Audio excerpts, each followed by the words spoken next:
सो अभी तक जो बेटा हमने कंसेप्ट पढ़ा ये डायमेंशन एनालिसिस की एप्लीकेशन थर्ड थी, राइट। जो डायमेंशनल करेक्टनेस चेक करने का उस पर हम लास्ट क्लास में कुछ क्वेश्चन किए थे और हम आगे क्वेश्चंस करने जा रहे हैं जो उसी कंसेप्ट बेस्ड है, ठीक है। जैसे मैं एक एग्जांपल हूँ, पहला एग्जांपल आज का फर्स्ट एग्जांपल है। जैसे आपको कोई इक्वेशंस दिया गया है बेटा ऐसे P plus A upon V square, सादा इस इक्वेशंस को आप जानते भी होंगे, van der Waals equation V minus B is equal to R T. एक कोई ऐसा इक्वेशन है, सपोज आपको इक्वेशन के बारे में कुछ भी आइडिया नहीं है और आपको यहाँ पे मेंशन है कि यहाँ पे P क्या है, प्रेशर है, V आपका वॉल्यूम है, T आपका टेम्परेचर है,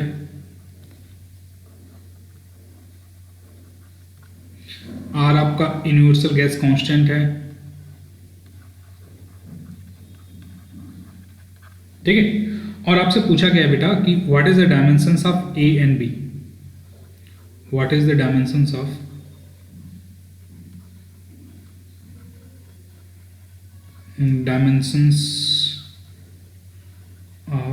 A and B. Options are A, B, C, D. आप लोग सॉल्व करो, मैं ऑप्शन लिख रहा हूं।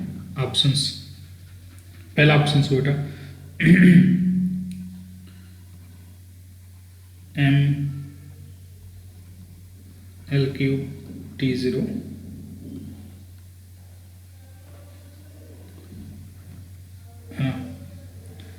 M L5 T square, M L5 T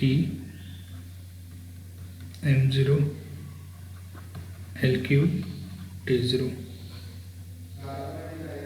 M L to the power 5 T square M L cube T0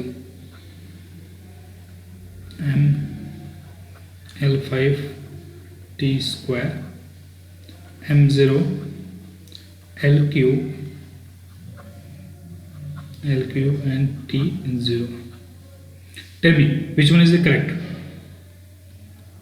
Any answer? हो गया बेटा?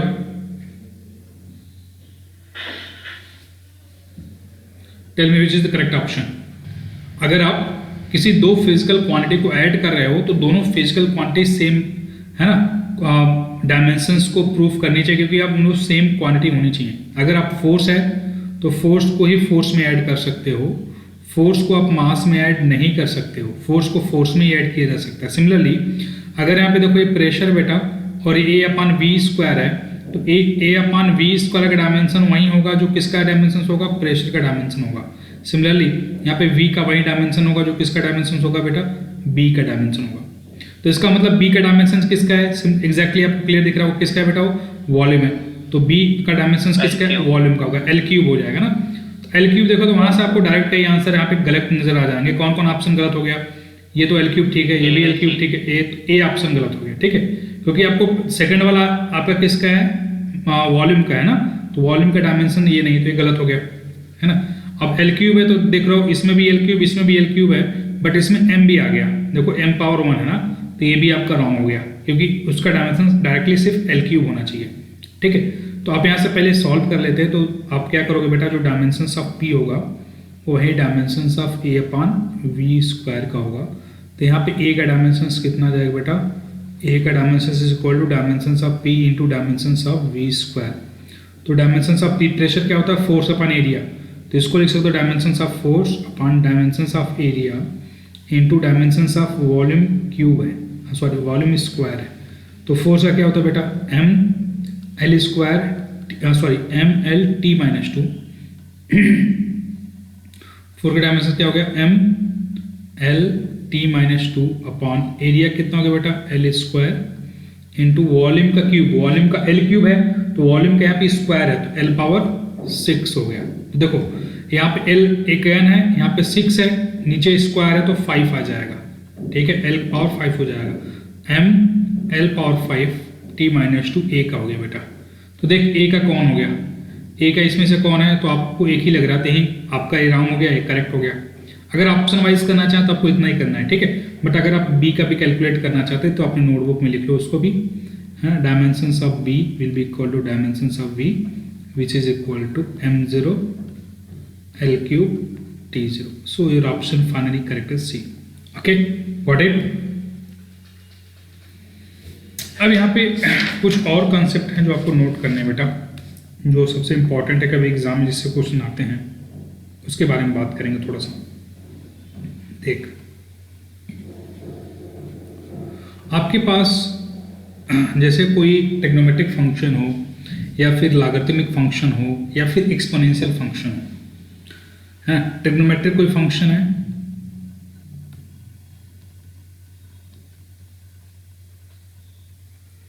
ट्रिग्नोमेट्रिक कोई फंक्शन है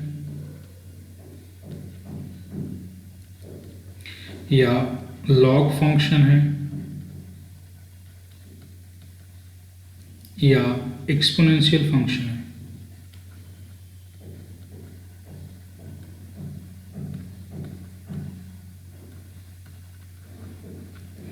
जब भी इन फंक्शंस को आप लिखते हो, तो जैसे मैं ट्रिग्नोमेट्रिक फंक्शन करूं तो मान लो मैं एक फंक्शन एग्जांपल ले रहा हूं, मान लो साइन ऑफ समथिंग। आप साइन थीटा कॉस्ट का कुछ भी लिखोगे, कुछ इस तरह से लिखोगे, ठीक है। लॉग लिखोगे तो लिखोगे log of something. Similarly exponential that is e to the power something, कुछ ऐसे लिखोगे ना। जैसे फॉर एग्जांपल यहाँ पे आप लिख रहे हो, है ना, एग्जांपल के तौर पे अगर आप बात करें तो यहाँ पे हो सकता है मान लो साइन 30 डिग्री, साइन 30 इज इक्वल टू 1/2, आप ऐसे लिख सकते हो साइन। यहाँ पे मान लेते हैं आप लिखो लॉग ऑफ 10, तो लॉग ऑफ 10 की वैल्यू कितनी होगी, 1 हो गई। एग्जाम्पल के तौर पे आप इसको ऐसे लिख सकते हो। एक्सपोनेंशियल यहाँ पे लिख सकते हो बेटा e टू द पावर मान लो 1 ले लो, तो for example e to the power 1 ले लोगे तो e टू द पावर 1 2.7 आ गया, क्योंकि 2.7 की वैल्यू e के पावर 1, e की वैल्यू 2.7, तो 2.7 के आसपास हो गई। तो इस तरह से आप एग्जाम्पल समझ सकते हो। इस तरह से कुछ trigonometric function, logarithmic function, exponential function है। नाउ अब यहाँ पे अगर बात करें आप बेटा साइन, यहाँ पे देख रहा, इस साइन की जो ओवरऑल है ना आउटपुट आएगी, जो इसकी ओवरऑल आउटपुट आएगी, अगर मैं बात करूँ इस आउटपुट की, है ना, ये जो इसकी आउटपुट आएगी कंप्लीट, ये कोई एक तो नंबर आएगी। जैसे यहाँ पे 1/2 है, 1 है, -1/2 है, तो कोई एक नंबर आएगा, और वो नंबर क्या होगा, वो नंबर आपका डायमेंशन लेस होगा, ठीक है। तो यहाँ पे जो भी चीज़ रखोगे आप, एक नंबर आएगा, और नंबर क्या होगा बेटा आपका डायमेंशन लेस होगा। इस चीज़ का ध्यान रखना, नंबर क्या हो जाएगा आपका डायमेंशन लेस होगा, ठीक है। तो ये जो कंप्लीट साइन का फंक्शन है, यहाँ पे जो आएगा वो डायमेंशन लेस आएगा। सिमिलरली अगर लॉग का देखें तो इसका जो आउटपुट है बेटा, इसका भी आउटपुट क्या है, डायमेंशन लेस है। तो लॉग का भी जो आउटपुट आएगा, लॉग का आउटपुट भी डायमेंशन लेस आएगा। सिमिलरली e के पावर समथिंग अगर लिखोगे तो इसका भी जो आउटपुट आएगा, इसका भी आउटपुट क्या आएगा, एक नंबर आएगा, एक क्वांटिटी आएगी जो भी डायमेंशन लेस होगी।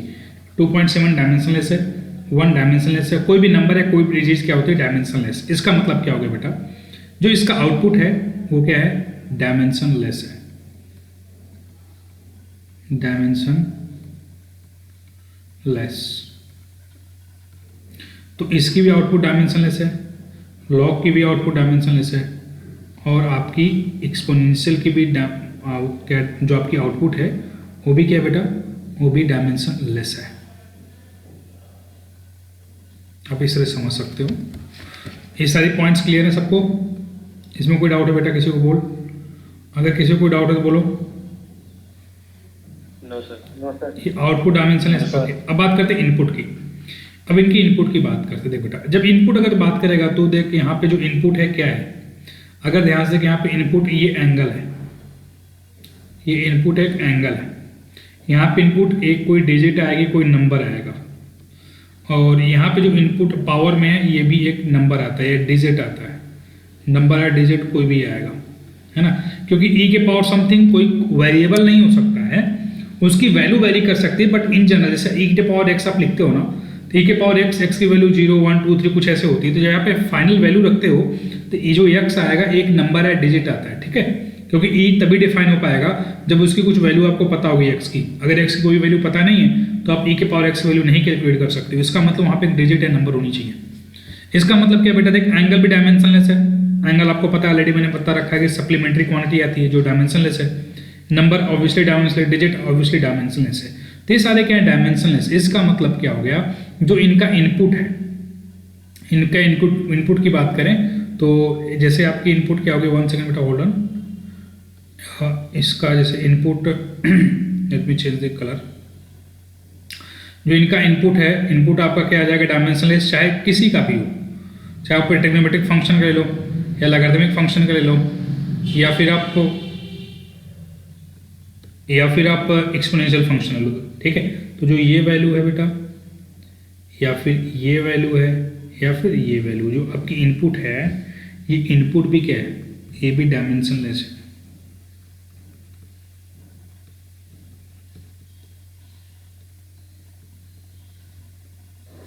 ये भी आपकी डायमेंशनलेस है। इसका मतलब क्या हुआ बेटा, जो भी इनका इनपुट होगा और जो भी इनका आउटपुट होगा वो सब के सब क्या होंगे, डायमेंशनलेस होंगे। एक पॉइंट समझ में आएगा आपको, क्लियर है? जैसे इसमें मैं एग्जांपल करता हूँ। अच्छा, एक एग्जांपल करते हैं, सिंपल सा पहले एग्जांपल करते हैं समझने के लिए। फॉर एग्जांपल सपोज आपको कोई क्वेश्चन दिया y is equal to AT sine 3x, एक सेकंड बेटा, bx है, AC bx, होल्ड ऑन,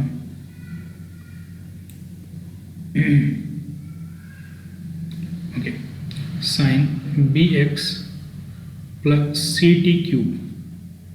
आपसे पूछा where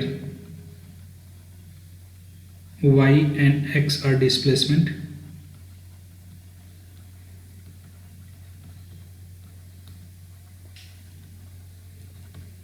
and t is time. Calculate dimensions of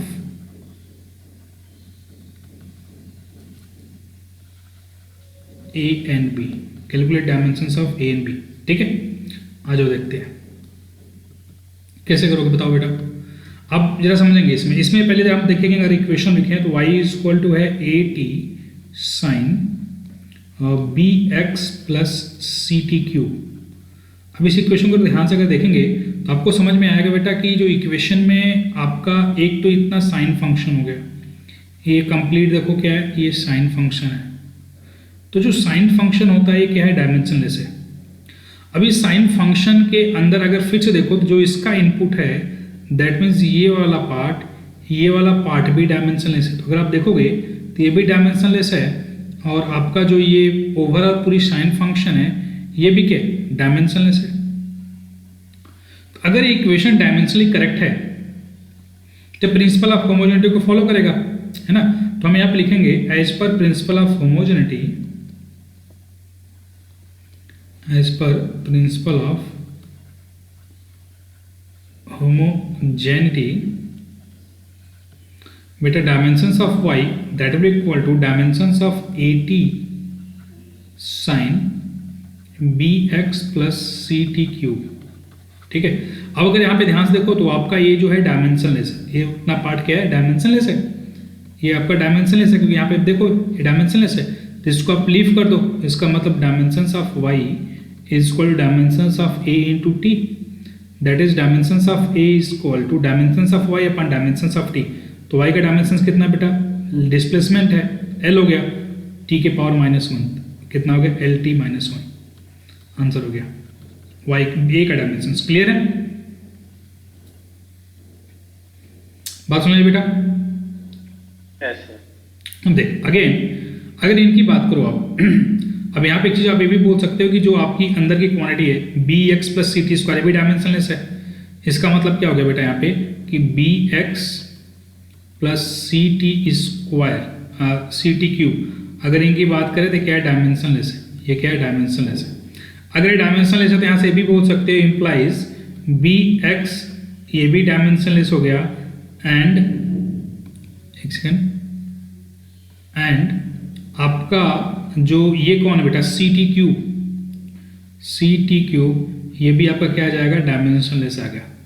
अगर बी एक्स डायमेंशनलेस है, इसका मतलब बी का डायमेंशन जो होगा एक्स का अपोजिट होगा, तो एल के पावर -1 हो जाएगा, क्योंकि एक्स आपका एल है, तो इसका एल के पावर -1 होगा, इधर जाएगा 1/x, तो डी ए तो डायमेंशनलेस है, कुछ है ही नहीं है, तो यह 1/x क्या हो जाएगा, डायमेंशन एल पावर -1 हो जाएगा। सिमिलरली यहाँ पे जो डायमेंशन हो जाएगा 1/t3, और टी क्यूब का डायमेंशन कितना हो जाएगा बेटा, टी के पावर -1 हो जाएगा, सॉरी -3 हो जाएगा।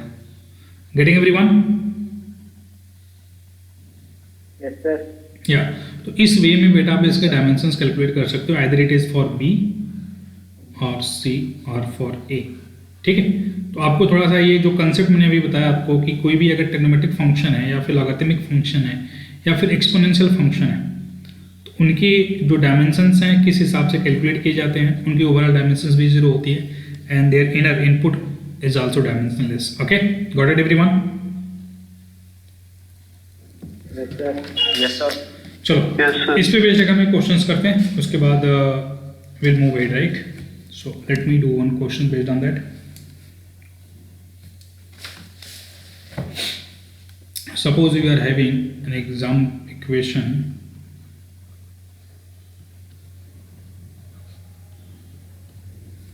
see here given x is equal to y log of z upon t plus b sin c upon t square plus k into a to the power lambda into t, where x is distance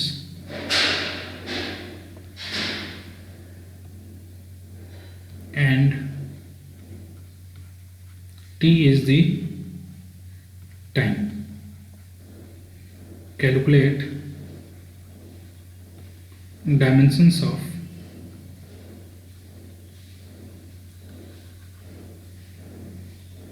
y, z, b, c, k and lambda. Tell me, how are you going to solve this? Do fast. मेरे साथ करते हैं, आ जाओ साथ में करते हैं। तो बेटा जो इक्वेशन अगर मैं प्रिंसिपल ऑफ होमोजेनिटी अप्लाई करूं, तो मैं सिंपली लिख सकता हूं as per principle of homogeneity. इसमें कितने टर्म्स हैं, ये देख तेरा पहला टर्म्स हो गया, ये है ना, अगर इसको कंसिडर करेंगे तो ऑब्वियसली ये भी आपका एक टर्म से अलग, तो ये सेकेंड टर्म हो गया। Again this is the next term and this is your next term, again this is the last one, this is again a new terms, ऐसे टर्म्स हैं। तो यहाँ सब क्या बोलोगे, dimensions of X is equal to dimensions of Y log of z by t is equal to dimensions of b sin c upon t square is equal to dimensions of k into a to the power lambda t c। यहाँ पे जो important point आपको समझनी है कि कुछ terms, जैसे यहाँ पे आप बात करो log of z by t, ये आपका बेटा कंप्लीटली डायमेंशनलेस है। ठीक है, जैसे यहाँ पे बात करोगे तो log of z by t ये आपका डायमेंशनलेस क्वांटिटी है, क्योंकि लॉग कंप्लीट डायमेंशनलेस होती है। सिमिलरली यहाँ पे sine C by T square ये भी कंप्लीटली डायमेंशनलेस है, और e to the power lambda t ये भी आपकी डायमेंशनलेस क्वांटिटी है। तो यहाँ से क्या आ गया, यहाँ से आप लिख सकते हो डायरेक्टली कि dimensions of X is equal to dimensions of Y is equal to dimensions of B is equal to dimensions of K, और सबका डायमेंशन क्या है, एक्स। एक्स आपको पता है क्या है, डिस्टेंस है। ठीक है, तो यहाँ से कितना आ गया, dimensions of Y is same as dimensions of B is same as dimensions of K, which is equal to dimensions of x, and dimensions of x is equal to m0 l t0 because length is there, so we can write m0 l t0। now see the next part, आपसे पूछा है कि z का dimension बताओ। अब देख जरा ध्यान से समझना बेटा कि तुझे पता है कि जो इनपुट होगा वो भी क्या है, डायमेंशनलेस, मतलब ये भी आपकी क्वांटिटी जो क्या है, this is a dimensionless quantity, so we can say z by t is dimensionless, so it will be happen only when z dimensions of z is same as the dimensions of t and which is equal to dimensions of zt, that is m0 l0 t। so this is the dimensions of z, got it? Got the point? Yes, sir. Yes, sir. Next is your dimensions of c by t square. देख c by t square again dimensionless because this is input for sine function. So c by t square is a dimensionless quantity and c by t square is dimensionless only when dimensions of c will be same as dimensions of t square, right? So dimensions of c is equal to dimensions of t square. T is the time.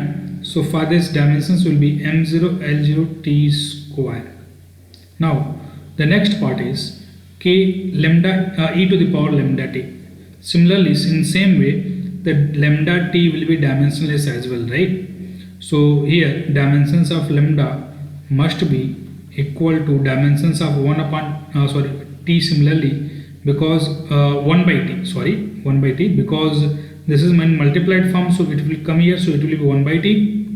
Lambda t is dimensionless, so lambda dimensions should be equal to 1 by t, so it will be equal to m0 l0 t minus 1. Getting everyone? This is minus 1 t minus 1. Got the point everyone? So in this Yes, way sir. you can solve the question. in complex question अगर होगा तो भी आप answer कर सकते हो. Okay, एक next question और करेंगे, then will move the next application. See example is solve this next questions. Alpha is equal to f v square upon beta square log of 2 pi beta upon v square, where f is equal to force, v is equal to velocity, then dimensions of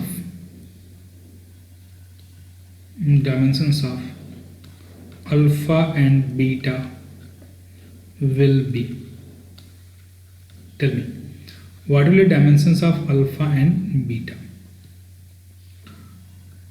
कैसे solve करोगे इसको? सी पहले beta की find करें. हाँ, पहले हम beta को फाइंड करेंगे, है ना, क्योंकि आपको पता है कि जो लॉग के अंदर का फंक्शन है डायमेंशनलेस है. तो पहले यहाँ से बीटा फाइंड कर लीजिए. बीटा फाइंड करके यहाँ पे पुट कर लीजिए तो आपको इसका डायमेंशंस मिल जाएगा पूरा कंप्लीट. अगर इसका जो डायमेंशंस होगा वहीं आप प्रिंसिपल ऑफ यूनिट अप्लाई करेंगे तो अल्फा को हो जाएगा. ठीक है, अगर आप ध्यान से देखें तो पहले हम बीटा की बात करेंगे, ठीक है, या फिर इन जनरल बात करो. अगर प्रिंसिपल ऑफ यूनिटी अप्लाई करेंगे तो कितने टर्म्स हो गए इसमें? टोटल बेटा एक ही टर्म है इसमें. टोटल अगर ये देखो तो एक ये टर्म्स हो गया ये, और दूसरा टर्म जो आपका है वो दूसरा टर्म आपका ये वाला है. This is your second term, right, this is your second term. तो आपके एक तरह से इसमें सिर्फ दो टर्म्स हैं, एक ये है और दूसरा आपका ए टर्म है कंप्लीट. तो अगर प्रिंसिपल ऑफ होमोजेनिटी अप्लाई करो तो आप क्या लिखोगे? Dimensions of alpha will equal to dimensions of F V square upon beta square log of 2 pi beta upon V square. So ये आपका हो गया. आपको पता है कि इसमें कौन डायमेंशनलेस है? ये क्वांटिटी पूरी क्या है? डायमेंशनलेस क्वांटिटी है.